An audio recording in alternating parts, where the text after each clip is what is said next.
રાજુલા જૂની કડિયારી રોડ નજીક અસામાજિક તત્વોનું ગેરકાયદેસર દબાણ કરેલ મકાન પોલીસ તંત્ર દ્વારા બુલડોઝર ફેરવી તોડી પડાયું। અમરેલી જિલ્લા પોલીસ આવી એક્શન મોડમાં। રાજુલામાં જૂના કડિયારી રોડ નજીક અસામાજિક તત્વો દ્વારા કરાયેલ ગેરકાયદેસર દબાણ પોલીસ દ્વારા તોડી પાડવામાં આવ્યું।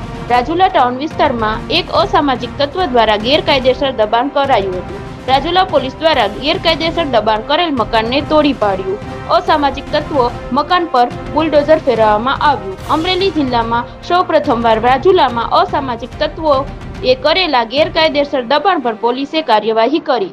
આ સાથે ઇન્ચાર્જ પીઆઈ, પીએસઆઈ પલાસ સહિત મોટી સંખ્યામાં પોલીસ જવાનો ચુસ્તપણે બંદોબસ્ત ગોઠવાયો। ગેરકાયદેસર મકાન તોડી પાડી રાજુલા પોલીસે કાર્યવાહી હાથ ધરી હતી। Saurashtra bureau chief Junaid Mansuri.